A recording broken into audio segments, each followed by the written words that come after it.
Dear friends and practitioners, today, May 21st, 2021, we will discuss the essence of the Buddha's teachings, specifically focusing on the understanding of suffering, dukkha. The realization of suffering is at the heart of studying the Dharma in Buddhism. Those who wish to attain liberation in this lifetime must engage in the study of the Dharma. To truly understand suffering, one must know suffering, understand its causes, recognize its cessation, and practice the path that leads to the cessation of suffering. This is the only teaching we need to focus on. The Buddha once declared that, aside from suffering, there is nothing else that arises, nothing else that endures, and nothing else that ceases. It is only suffering that arises. It is only suffering that endures, and it is only suffering that ceases. Aside from suffering, there is nothing that arises. Aside from suffering, there is nothing that ceases.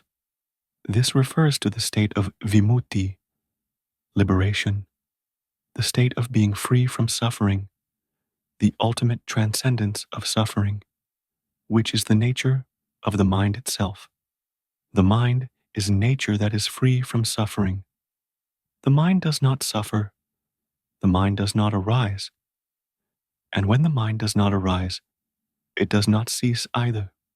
The mind is the knowing element, the nature of awareness, which is present with us at all times. There is no moment or instant in which this nature of awareness is not functioning. The mind is constantly performing its function of knowing from the moment of our birth to the present moment, and even beyond death. Every consciousness that exists in the three realms of existence, whether it be the mind of a noble being, Arya, or even the mind of the Buddha, shares this same nature. There is no difference between them. The nature of knowing is a quality that is free from all mental fabrication. It cannot be described or spoken about in conventional terms. This is a natural state that all of us possess, and there is never a moment in which we do not know. We are constantly aware, yet most of us have never truly recognized or understood this nature of knowing. The mind is the nature of knowing. It is the origin before any mental fabrication arises. This nature has already been present even before anything else came into existence. It is the mind itself. The mind is the nature of knowing, and it does not belong to anyone. It is inherently pure, luminous, and untainted. This nature of knowing neither arises nor ceases. It is nirvana. It is the state of an arahant. Yet, none of us truly recognize or experience this nature. We overlook the very essence that we already possess. Instead, we go searching for teachings and practices outside of ourselves, unaware that the true Dharma is already present within us. We end up searching for the Dharma outside of ourselves. We struggle and strive in the world of conditioned phenomena, in the world of change and impermanence, in the world of mental fabrications. We struggle in pursuit of desires, because ignorance, avidya, leads our minds to flow into the realm of suffering, creating the three realms of existence. The state of suffering, or what we call dukkha, means the inability to endure the current condition because it is constantly changing, fluctuating, and arising and ceasing all the time. It is the nature of things to change, to be in a state of constant flux. This is the very essence of suffering, dukkha in its true form, the core of the Buddha's teachings, which the Buddha intended for beings to learn and understand. When someone grasps the correct principle by studying, understanding, and directly perceiving the nature of suffering within their own mind, becoming aware of the fluctuations of the mind and continuously learning about suffering, such a person will become an Arya, noble being, in this lifetime. The term dukkha, or the state of suffering, refers to all phenomena, both external and internal. Internally, it refers to the mental formations, citta, sankhara. Mental formations are the processes or activities that accompany the mind. They are the thoughts, feelings, and emotions that are constantly in a state of fluctuation, change, and mental fabrication. They are not the mind itself, but rather the mental activities that arise and pass away, continuously shaping our experience. These mental activities, the thoughts and emotions, are in a state of constant change and transformation. This nature does not belong to anyone. It arises because of causes and conditions, and ceases when those causes and conditions are no longer present. It is always in a state of flux, continuously changing, and its nature remains as it is throughout.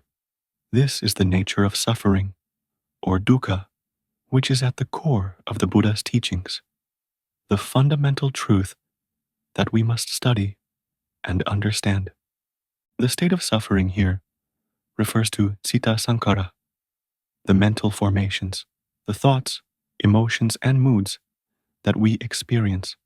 Our thoughts, feelings, and emotions are natural phenomena that are in a constant state of fluctuation and change.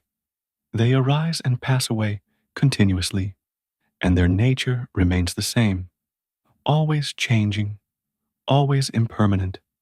Our mental formations are continuously active, producing thoughts and emotions, sometimes feelings of happiness, sometimes sadness, and sometimes indifference, all the time. This is the nature of suffering that we must learn to understand. We experience this state of suffering continuously from the moment we wake up until we fall asleep. Our minds are constantly generating thoughts, emotions, and perceptions, and it is through recognizing and understanding this dynamic process that we begin to comprehend the nature of dukkha, suffering, as it manifests in our own minds.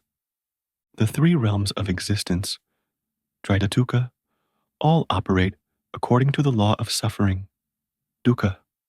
They are in a constant state of fluctuation, change, and the cycle of birth and death. Things arise and pass away continuously, maintaining their nature as impermanent and unstable. This is the danger and harm that arises from our inability to grasp the essence of the Buddha's teachings. The essence of the Buddha's teachings is already present within our own minds. We simply need to become aware, to awaken to the true nature of our mental formations, citta sankhara. This means we must see our own emotions and thoughts clearly, recognizing them for what they are. The true Dharma has no language, no fixed principles. The 84,000 teachings in the Buddha's canon are all mental formations, citta sankhara. They are fabricated teachings designed to help beings understand the mind. They are conventional and constructed. Just as when I am speaking the Dharma right now, I am borrowing the language to communicate. I speak so that you can hear, record, and listen to the teachings. The terminology I've been using, referring to citta sankhara and the state of suffering, is rooted in Buddhist philosophy. Citta sankhara describes the impermanent, fluctuating nature of the mind and mental processes. I create phrases, sentences, and meanings through language, and once you hear them, you might hold on to them, believe them, or perhaps not believe them. Whether you believe or not, the result is the same. Avidya, ignorance, has already taken hold, and you have already been carried away by delusion. The process of fabrication is the nature of suffering, dukkha. This is citta sankhara, the mental formations. We necessarily rely on mental formations to understand the state of visankhara, the state beyond fabrication, which is the mind itself. In other words, we use conventional concepts and language to point us toward an understanding of liberation, vimutti, to help us grasp the state of freedom. We must speak in terms of conventions to guide us toward an understanding of vimutti, so that we can come to realize that true freedom is found in the mind, beyond all fabrication. But after we listen, we tend to hold on to what we've heard and believe that our understanding is the absolute truth. This, however, is not the case. What we think we understand is still just a thought, a mental fabrication. Understanding itself is also a form of fabrication. When we think and interpret, we are still engaging in mental formations, sankhara, and this is all part of the process of suffering. However, we must continue to engage in understanding. As we listen to the teachings, as we listen to the recordings, our mind will gradually comprehend. Whether we experience doubt or clarity, the mind will process it in its own way. We don't need to try to control the nature of the mind. Just keep listening, and the mind will understand in its own time. Gradually, little by little, understanding will accumulate according to the mind's wisdom. The mind will build its understanding progressively. The key is to listen to the Dharma as much as possible. Keep listening attentively, gradually sinking into the mind. Observe the mind and stay aware continuously, noticing that right now you're hearing my voice. You need to be aware, to feel that sometimes you're swallowing saliva, or sometimes you're looking around, left and right. When you're listening, your mind may wander to something else, thinking about water boiling, or about the meal you'll eat next. Or perhaps you might be thinking about something like, should I open the shop tomorrow? Or should I take a day off? You might even silently mutter to yourself, what time should I open the shop tomorrow? Or should I just close it for the day?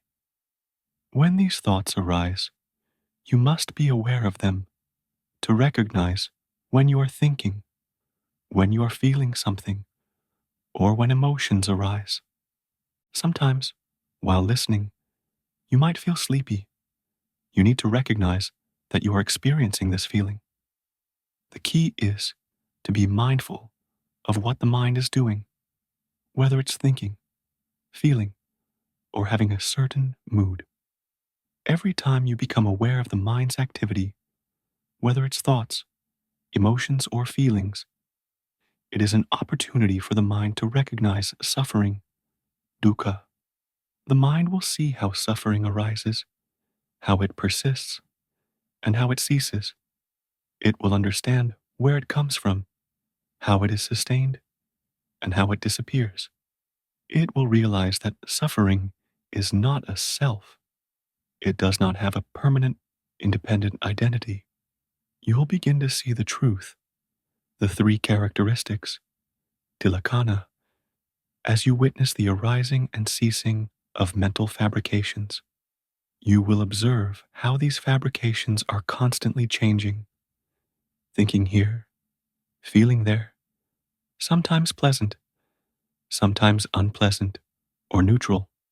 We will come to see the constant fluctuation and transformation of the mental formations, citta sankhara. As we continue to cultivate awareness, a remarkable transformation occurs. Gradually, understanding and insight develop in accordance with the level of the mind's maturity, until we reach the point where the mind sees that all these mental and emotional states have their own inherent nature. They simply arise and pass away according to their conditions. They are not us, nor ours. They do not have an inherent self or independent existence. When we awaken to the mind, we remain steady and focused, maintaining continuous mindfulness within. We will begin to observe our emotions and thoughts constantly, no matter what we are doing, from the moment we wake up until we fall asleep. It doesn't matter whether we are male or female, whether we are ordained or not, or where we live. It doesn't matter whether we are working, driving, traveling, bathing, swimming, cooking, cleaning, or even walking in the mountains or the wilderness. All of us have the potential to attain enlightenment. It is not dependent on whether we are young or old, healthy or disabled. Every one of us is capable of realizing the Dharma. Focus on listening carefully while also observing your own mind. As you continuously become aware of your emotions and thoughts, you will gradually gain confidence and recognize that this cycle of fluctuation, the arising of both happiness and suffering, is the very nature of samsara, the cycle of existence. We flow between happiness and suffering, moving through realms of both pleasure and pain. As you listen and observe your mind, you'll begin to see that the cycle of happiness and suffering is the essence of samsara, the cycle of existence. We flow between pleasant states, sukha, and unpleasant states, dukkha, each one impermanent, whether we feel happy, bored, irritated, or calm. These mental states come and go. Happiness fades, suffering arises, and then it fades again. This constant fluctuation is the nature of our emotions. By noticing this, we start to realize that all mental states are transient and none of them are permanent. This understanding of impermanence helps us recognize the truth of suffering and begin to detach from the endless cycle of changing emotions. These fluctuating emotions are the very nature of dukkha, suffering. The suffering we must study and understand is the kind we need to directly perceive as suffering. See that it is suffering without needing to think that it is suffering. It means that it is impermanent, constantly changing, and beyond our control. It has its own nature, and it remains as it is. If we continuously become aware of the workings of our mind in this way, we can be said to be learning about suffering, understanding the different aspects of suffering. When we begin to see this clearly, we are witnessing the nature of Dhamma, the true nature of things. All phenomena, including our thoughts and emotions, are impermanent, constantly changing, and beyond our control. One moment we may feel good, and the next we may feel bad, frustrated, or physically uncomfortable. We may feel light, relaxed, joyful, or laugh, but soon after, we may feel irritated, tired, angry, or upset. These states arise, stay for a while, and then fade away, only to appear again. Every time they arise, we can observe them as they come and go, realizing that they are transient and cannot be controlled. Our only task is to continuously observe and be aware of mental formations, citta sankhara, moment by moment. As we do this, the mind will come to understand on its own that it arises and ceases. It changes and fluctuates. This is suffering. It is the nature of dukkha, suffering, and it is not us, nor ours. We cannot control it. We simply need to be aware and mindful, noticing that we are thinking in the present moment. The mind will see that it is thinking. The natural awareness of the mind, citta, will snap out of the mental formations, citta sankhara, because by default, the mind tends to flow along with these mental formations. It flows with the thoughts we have, getting caught up in them. For example, we may flow with a thought, or we may get absorbed in what we're watching on TV, checking the phone, reading the news, and so on. As we engage with these external stimuli, our mind becomes entangled in the content, and we may get stressed or anxious as we follow along with these thoughts and emotions. However, if we can become aware in the moment, noticing that we are getting swept away by the flow of thoughts, emotions, or external objects, we can begin to step back. It's as if the mind's natural awareness, Sita, snaps out and observes the mental formations. It's like this awareness calls out to us, pointing out that we're playing with the thoughts and getting caught up in them, as if it's saying, "You're just engaging with your thoughts and emotions. Look at it. You're getting lost in this. Don't get caught up in them. Just let them go. Don't think about that. Just remain calm. Don't engage with it. Don't get involved with your thoughts. Our task is simply to know, to be aware, to remain still, and to recognize that the thoughts are merely things that are being known. It's like a natural impulse, which in this case can be compared to us criticizing ourselves. We criticize our own ignorance. It's like we're scolding ourselves. Thoughts, when we keep thinking, only lead to more stress. Thinking more doesn't help. Why stress over it? Why think about it?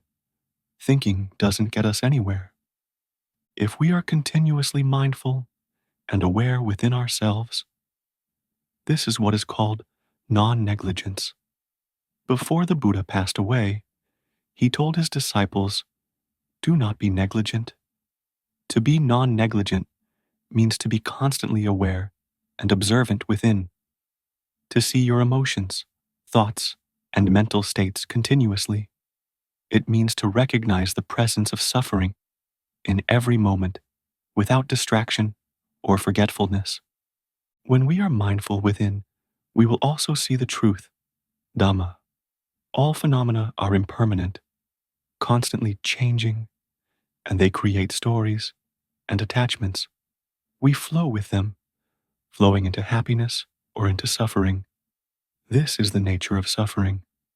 When we flow with pleasant feelings, if we die at that moment, we are reborn in a good realm. But if we flow with negative emotions, we may be overwhelmed by them, and if we die in that state, we are reborn in an unfortunate realm, such as an animal, a hungry ghost, a demon, or in hell. But birth, whether in a good realm, Sukha, or in a bad realm, Dukkha, is still a form of birth. Buddhism does not teach us to seek rebirth. We must hold on to one principle. We must not be born again. We need to tell ourselves, with firm determination, and make a vow to our heart, in this life, I must attain the Dhamma. I will be one who will not be born again. From now on, we must be continuously awake and aware, constantly observing our own mind. From the moment we wake up until we sleep, we must remind ourselves of this and strive to be mindful and aware of our inner state continuously. We need to observe our emotions and thoughts. When we become aware, we should recognize what we're thinking, what we're saying to ourselves, and what emotions are arising. We need to observe these things as they come and go. As we observe, we will see thoughts arise and then fade away, only for new thoughts to appear, which then also fade away. We see them come and go continuously.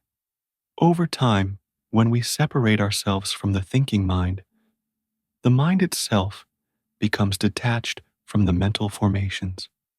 This is when we see thoughts arise and pass away continuously. In that moment, the mind is separated from the mental formations, and it is a temporary state of nirvana, a brief experience of the cessation of ignorance. In those moments, the mind is pure, and we experience perfect esrila, virtue, samadhi, concentration, and panya, wisdom, all in that one moment of awareness. Every time we become aware, that moment is kanika samadhi, momentary concentration, and it is also samasati, right mindfulness, in that very moment. Every time we become aware, it is samasamadhi, right concentration, as well. Whether we call it kanika samadhi or upakara samadhi, nearness concentration, every time we are aware for a moment, seeing our emotions and thoughts in that moment, that is kanika samadhi. If we maintain that awareness steadily, without being distracted by thoughts or emotions, and we stay with the awareness for a longer period, that is upakara samadhi. In this state, the mind becomes clearer, seeing thoughts and emotions more distinctly and precisely. We are continuously aware and stable in that awareness. Upakara samadhi is when the mind becomes firm, awake, and concentrated. With both mindfulness and concentration being right, it is the kind of concentration that leads to the path and the fruits of nirvana, not the kind where one shuts their eyes and becomes unaware of everything around them. The practice of Dhamma that leads to wisdom is all about continuous mindfulness, being aware within from the moment we wake up until we sleep. We must be constantly aware and mindful.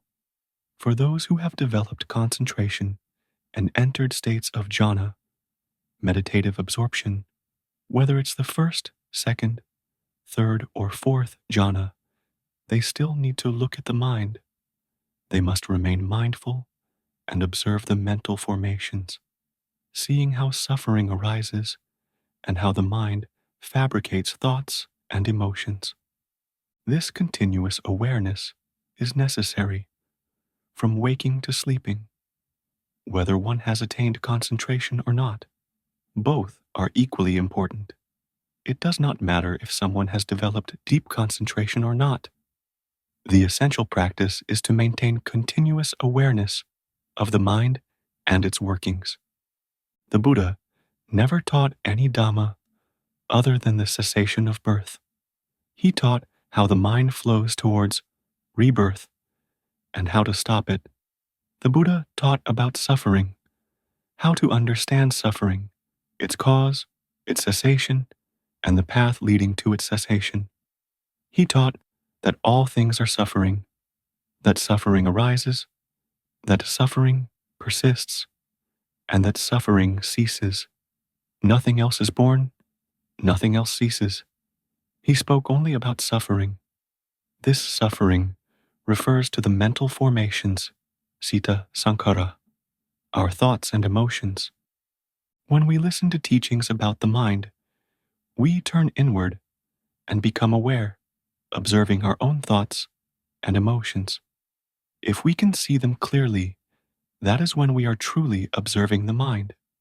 This is what it means to be awake within, to be mindful and aware. The mind then sees the mental formations, citta sankhara, and becomes separated from them, becoming the knower, the awakened one, the one who is liberated and joyful. In that moment, we become an Arya Pugala, a noble person. I want to say that from now on, we must be serious and committed. Being serious doesn't mean shaving your head, living in a temple, or giving up work. No, you can still work, take care of your family, and live your life as usual.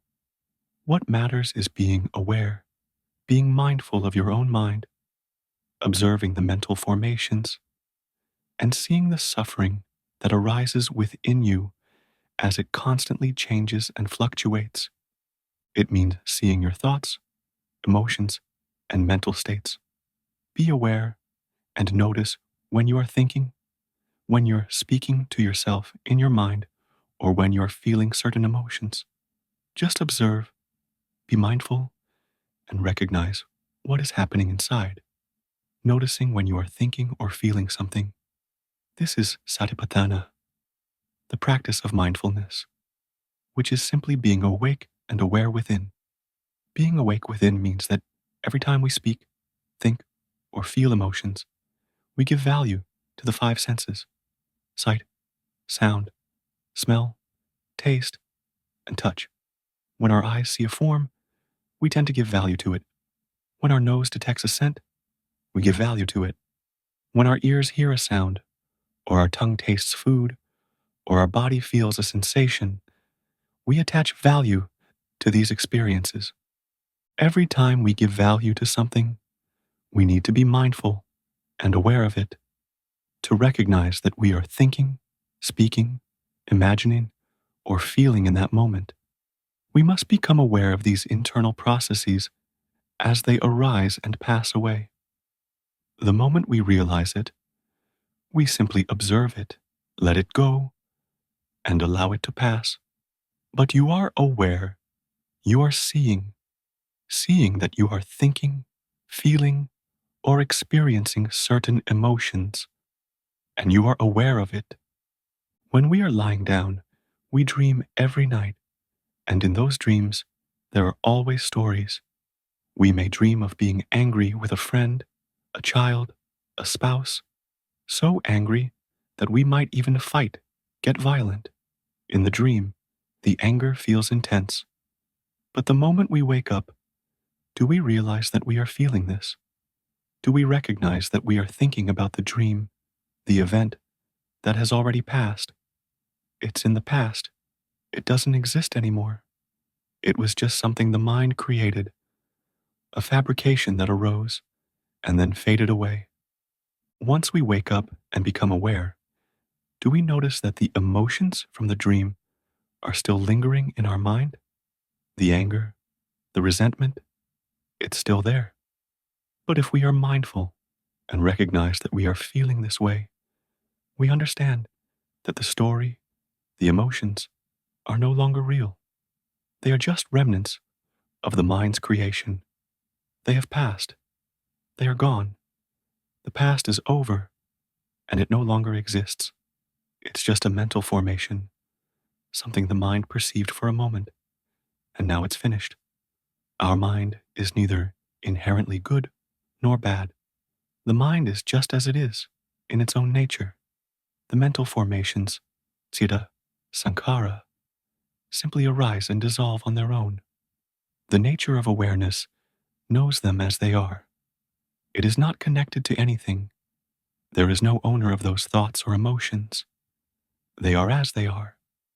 Be with the knowing. Stay present with awareness.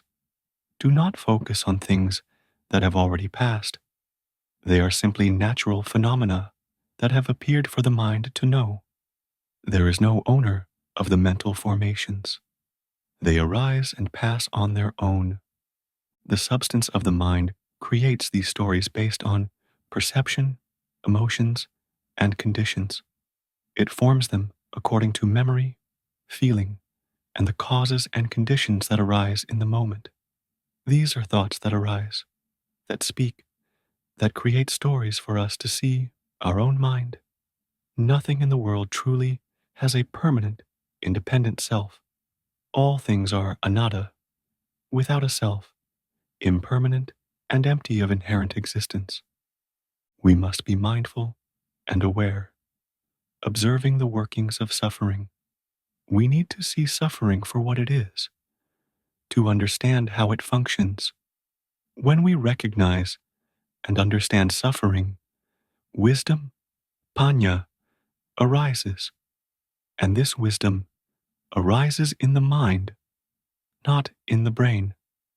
The mind will see the truth gradually, naturally, and it does not generate knowledge or understanding in a loud or forced way.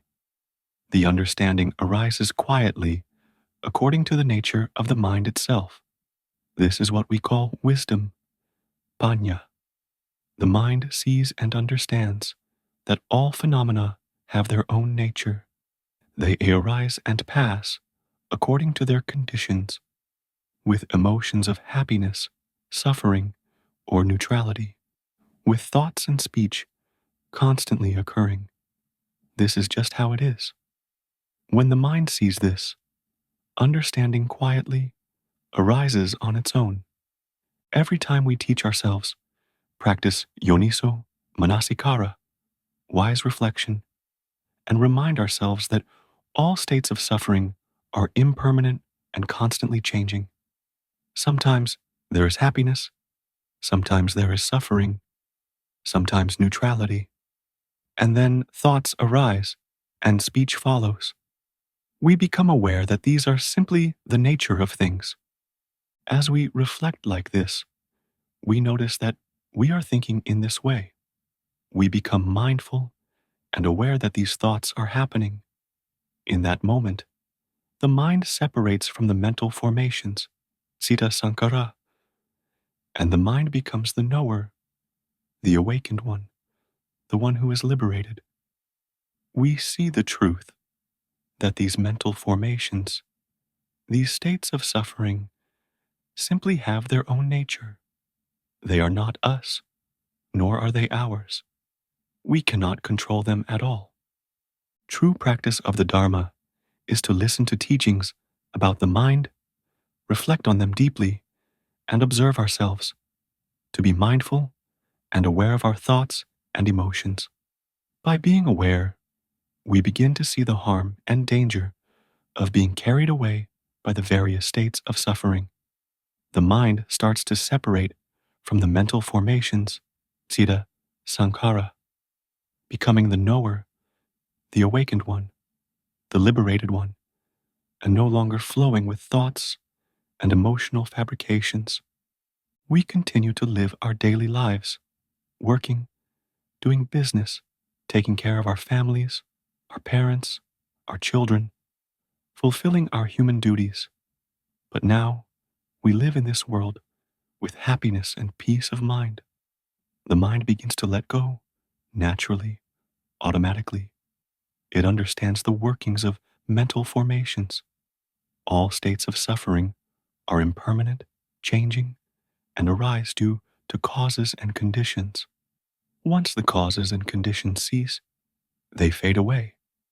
They have their own nature and are not us or ours. Every time we are born, we must face the same things, the experience of desire and its opposite. We are born with a body, sometimes healthy, sometimes not. We encounter both the fulfillment and the frustration of desires. We face sickness and suffering that arise from this body. Every time we are born, we must grow old, become ill, and die. We must face separation from those we love and desire. Every time we are born, we are confronted with the impermanence of all things, unable to control them. We cannot force ourselves to be born rich, nor can we simply wish for wealth or liberation from suffering. Whatever we desire, it never fully matches our expectations. But we will come to see that being born into the three realms of existence is suffering, a place for beings who are lost. We will see the dangers and drawbacks of birth and realize that not being born is the best. That is to enter nirvana, to return to the original nature of the mind. Our own mind is the Buddha, the Dhamma, the Sangha, and nirvana. It is already radiant, pure, and never attached to anything. It is the nature that cannot be described or explained, perfectly complete in itself. The Buddha's teachings focus on understanding suffering. By truly knowing suffering, we can see its dangers and faults. We realize that all suffering arises from avidya, ignorance, the ignorance of the mind itself. The mind flows along with mental formations, citta sankara. It flows with states of suffering, and it follows the thoughts and emotional fabrications. If we are mindful, if we are aware, and not swept away by thoughts or emotions, the thoughts and feelings may arise, but we remain aware of them, light and at ease, without being entangled in them. We abide in the natural state of knowing.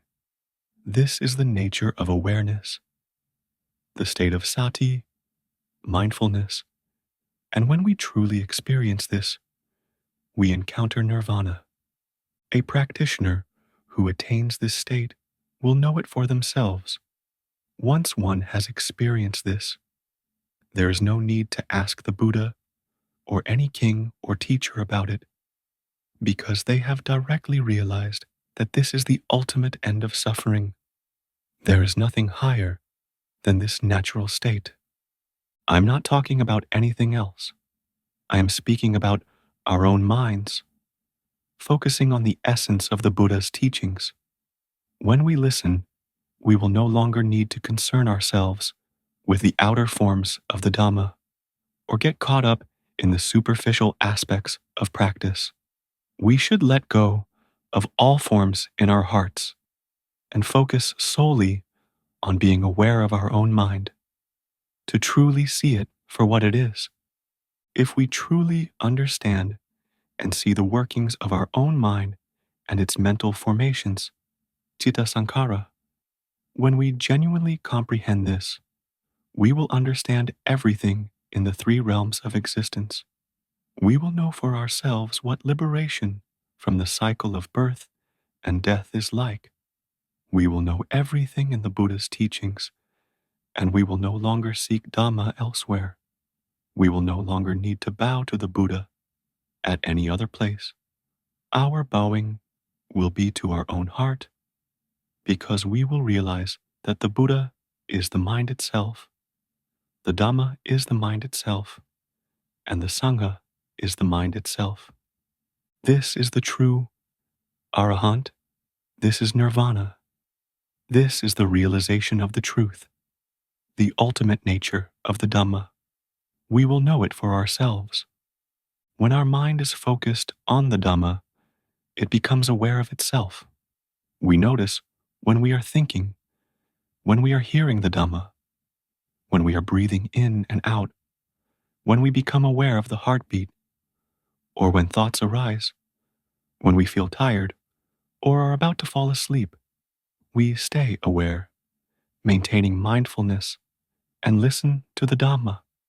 As we do so, the mind becomes naturally inclined toward Dhamma, gradually becoming more alert and attuned within. The mind starts to let go of the various distractions and disturbances that arise throughout the day. From morning to evening, it begins to settle, focusing more on the Dhamma, feeling lighter, more relaxed, more open, and free from doubts.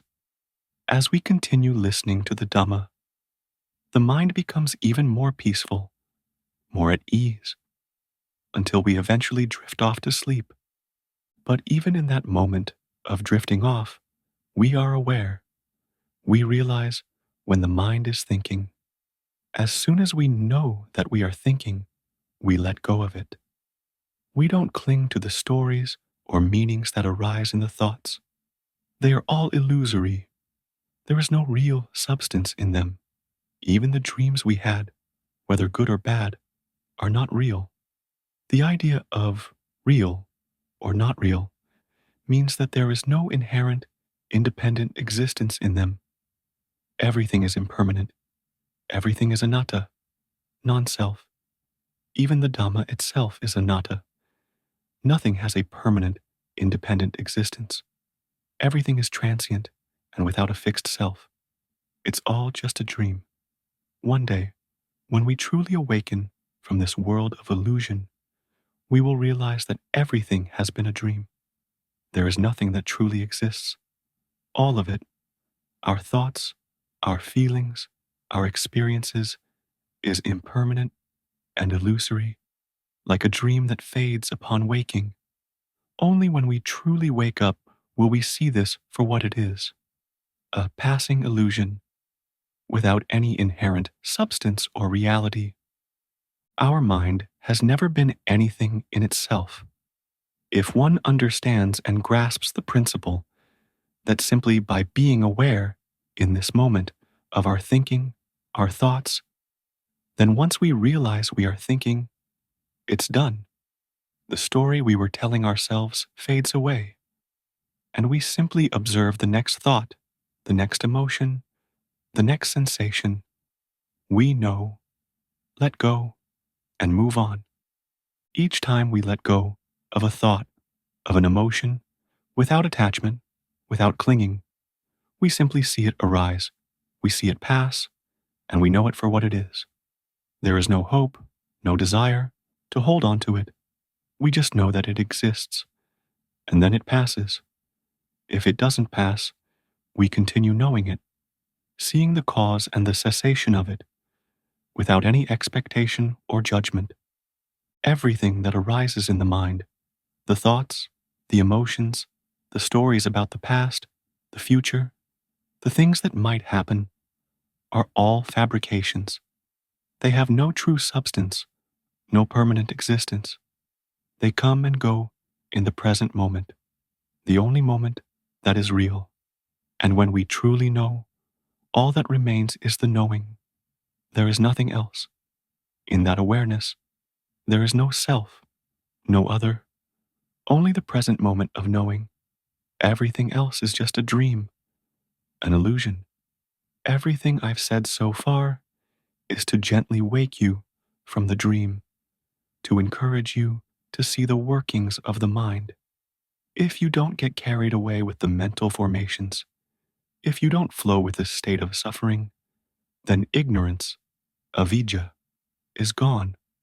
The mind breaks free and becomes the knowing, the awake, the enlightened one. When that happens, we become like the Buddha, free from suffering and from the cycle of birth and death, continually waking up and realizing within. No matter what you're doing, you remain aware.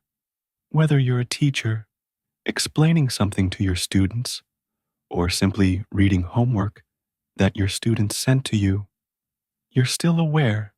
As you read, you're aware of the words, of your thoughts, of the actions in the present moment. Whether you are speaking, laughing, or even correcting an assignment, you are still aware of everything happening without losing yourself in the distractions of thought or emotion. From the moment we wake up until we fall asleep, there is not a single moment when we cannot practice Dhamma, as long as we are ready and willing to be aware. The point is that we need to cultivate wisdom in our hearts by listening to the Dhamma as much as possible. Because when we listen to the Dhamma more and more, wisdom will gradually arise in our mind, little by little. We will begin to understand our own mind more and more, and eventually we will start to awaken within. We will easily begin to see our own thoughts, feelings, and emotions. It will begin to awaken on its own, according to the natural nature of the mind. It means that if the mind flows with thoughts, emotions, or feelings, you are aware that it is flowing. That awareness itself is the very practice of not flowing along with it, because the flow does not truly exist. There is nothing that truly exists. It is only the thought in the present moment. The mind, in its natural state, is like an empty space, free from attachment to anything. It is simply knowing things as they are, without adding anything extra. But the mind creates stories, thoughts like, I missed it, or I wasn't paying attention. These are just fabrications. Thoughts make up their own stories, thinking they are drifting, distracted, or lost. Thoughts give value and meaning to things, but this is all rooted in ignorance and delusion. If we understand that just knowing is enough, then everything else doesn't matter. When the mind assigns value or meaning to something, let it be. Don't get caught up in it. Don't engage with it. Just let it pass without holding on. We don't need to hold on to those judgments. What matters is knowing. We know when the mind is thinking about the past. We know when it is thinking about the future. We know when it wants to think or when it wants to feel something. We simply observe and know. This knowing happens in the present moment, right now. If we know it in the moment, that's all that matters. If we don't catch it in the moment, then we know that we didn't. Whether we are aware of it immediately or not, the key is to know it when we realize it. When we recognize that we are aware, that is the best moment. That is when the mind is free, even if just for an instant. This understanding, though simple, can lead to liberation. By simply being present and aware and letting things be as they are, without attachment or judgment, the mind can be freed from the endless cycle of birth and death. It is through awareness, the knowing in the present moment, that we can break free from the cycle of suffering and cycle of birth and death. Right now, we are dreaming. If only we wake up from the dream, everything will lose its value. Similarly, our thoughts and emotions, when we become aware of them continuously, will also lose their significance. They are just natural phenomena that have no owner. They exist as they are, and they are not us, nor are they ours. Today, it's time to end here. Sadhu, sadhu, sadhu.